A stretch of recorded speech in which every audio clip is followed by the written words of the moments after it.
4 rahasia kecerdasan bangsa Yahudi. Dalam Al-Quran tertulis bahwa kebanyakan dari golongan Yahudi diberi karunia berupa kepintaran akal. Sudah disebutkan nikmat Allah Subhanahu wa taala yang diberikan pada Bani Israel. Ya Bani Israil adkuru nikmati allati an'amtu alaikum wa anni faddaltukum 'alal 'alamin. Hai Bani Israel, ingatlah akan nikmatku yang telah aku anugerahkan kepadamu, dan ingatlah pula bahwasanya aku telah melebihkan kamu atas segala umat. Quran Surat Al-Baqarah ayat 47. Dalam ayat lain, Allah Subhanahu wa taala juga berfirman, "Walaqad ikhtarnahum 'alal ilmin 'alal 'alamin." Dan sesungguhnya telah kami pilih mereka Bani Israel dengan pengetahuan kami atas umat-umat lain. Quran Surat Ad-Dukhan ayat 32. Bangsa Yahudi dikenal sebagai bangsa yang cerdas. Banyak ide dan penemuan besar diciptakan oleh orang-orang Yahudi. Sejarah dunia juga mencatat beberapa tokoh Yahudi yang dikenal sepanjang zaman berkat kecerdasan mereka dalam bidang yang mereka tekuni. Seperti Niels Bohr yang berhasil meraih hadiah Nobel, Albert Einstein seorang ilmuwan jenius di bidang fisika, Sigmund Freud pencipta teori psikoanalisis di bidang ilmu psikologi, Bill Gates ahli teknologi dan masuk dalam jajaran orang terkaya di dunia, serta Mark Zuckerberg seorang programmer pencipta Facebook, pemilik WhatsApp, Instagram dan Thread. Nama-nama di atas hanya sebagian kecil dari begitu banyak orang Yahudi yang mendapatkan pengakuan dari dunia berkat kecerdasan mereka. Begitu banyaknya bangsa Yahudi yang bersinar karena kecerdasannya, sehingga menimbulkan berbagai pertanyaan tentang mereka. Kenapa bangsa Yahudi begitu cerdas? Bagaimana mereka bisa sampai secerdas itu? Ternyata semua pertanyaan di atas dapat ditemukan salah satunya, jawabannya dalam tesis Dr. Stephen Carleon.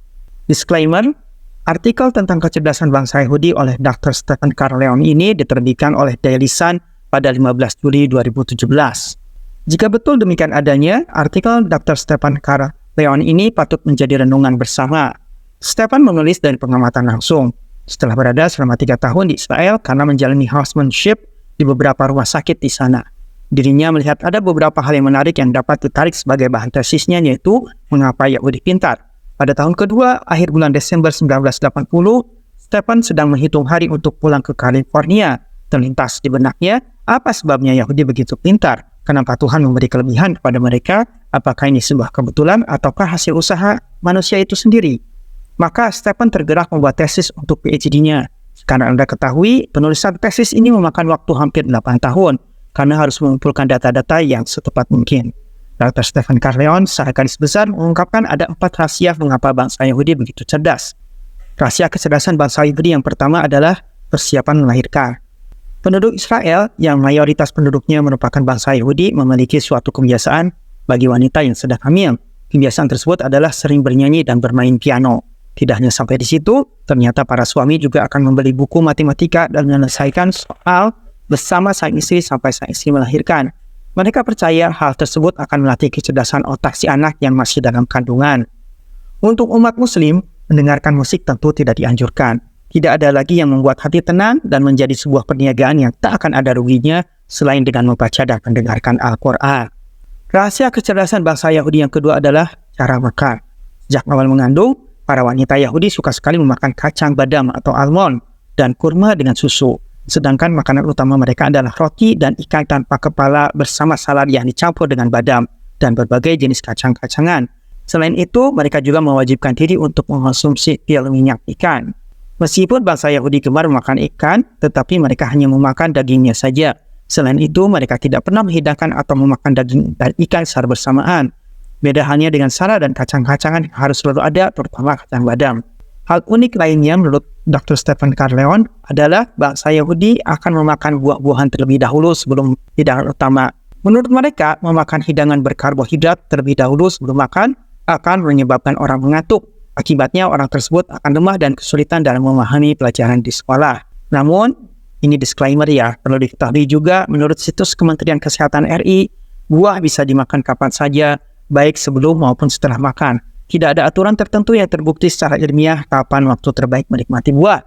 Jika kita makan buah setelah makan, buah tidak akan tertimbun dan tidak akan menyebabkan masalah pencernaan. Nutrisi yang didapat dari buah pun tetap akan dicerna oleh tubuh dengan baik. Sedangkan menurut alur dokter, hanya saja makan buah sebelum makan dapat mengurangi keinginan untuk mengonsumsi makan yang tinggi kalori. Hal ini karena buah termasuk makanan yang mengenyangkan dan efek kenyangnya juga dapat bertahan lama sehingga orang tidak cepat lapar. Rahasia kecerdasan bangsa Yahudi yang ketiga adalah anti merokok. Penelitian yang dilakukan oleh para ilmuwan di Universitas Israel menunjukkan bahwa nikotin dapat merusak sel utama pada otak manusia. Selain itu, nikotin juga akan melekat pada gen, sehingga anak keturunan perokok akan mengalami otak atau menjadi bodoh. Tapi kita juga harus tahu bahwa menurut Haaretz, sekitar 1/4 warga Israel merokok. Demikian menurut laporan Kementerian Kesehatan Israel, dan Undang-Undang Israel juga melarang orang merokok di ruang transportasi publik dan area larangan merokok di ruang publik lainnya. Yang keempat, rahasia kecerdasan bangsa Yahudi adalah dalam sistem pembelajaran dan pendidikan mereka. Sejak kecil, menurut Dr. Stefan Carleon, anak-anak Yahudi telah dilatih bermain piano dan biola. Hal ini sudah seperti kewajiban bagi sistem pelajaran mereka sejak dini. Menurut saintis Yahudi, bermain musik dan memahami not dapat meningkatkan IQ karena hentakan musik dapat merangsang otak. Jadi tidaklah mengherankan banyak pakar musik berasal dari kaum Yahudi. Saat sekolah dasar, anak-anak Yahudi akan diajarkan matematika berbasis perniagaan dan pelajaran IPA. Selain mata pelajaran itu, olahraga juga menjadi kewajiban bagi mereka. Olahraga yang wajib diikuti oleh anak-anak Yahudi adalah lari, memanah, dan menembak. Memanah dan juga menembak merupakan latihan untuk otak agar dapat fokus, sedangkan menembak merupakan latihan persiapan bela negara. Saat sekolah menengah dan perguruan tinggi, murid-murid dan mahasiswa lebih difokuskan pada pelajaran sains. Mereka didorong untuk meneliti atau menciptakan sebuah produk. Apalagi kalau yang diteliti itu berhubungan dengan senjata, medis, dan mesin. Ide itu akan dibawa ke level yang lebih tinggi, tidak peduli kalau proyek tersebut menghabiskan dananya besar. Kita bisa bayangkan jika anak-anak Yahudi bisa demikian terdidiknya dengan sistem dan sarana yang lengkap, sedangkan anak Palestina masih harus berjuang dengan rasa lapar dan kesakitan di tanah air mereka sendiri. Berdasarkan paparan Dr. Stefan Carleon ini, dapat disimpulkan bahwa melahirkan anak dengan keturunan yang cerdas adalah suatu keharusan bagi bangsa Yahudi. Namun, kita sebagai umat Islam tentu punya cara tersendiri dalam membentuk seorang anak hingga menjadi cerdas. Ada tanggung jawab besar yang dibebankan kepada kita bahwa anak-anak kita akan menjadi salah satu hal yang dipertanggungjawabkan di akhirat kelak. Bukan hanya dari segi duniawi saja, namun juga kecerdasan ruhiyah mereka adalah salah satu hal yang penting dalam hidup. Ingatlah perkataan Rasulullah SAW. Sesungguhnya Allah Subhanahu Wa Taala akan mengangkat derajat suatu kaum dengan kitab ini atau Al-Quran. Dengannya pula Allah akan merendahkan kaum yang lain. Hadis riwayat Muslim. Dan Umar bin Khattab radhiyallahu anhu berkata, kami dahulu adalah kaum yang paling hina, lantas Allah memuliakan kami dengan Islam.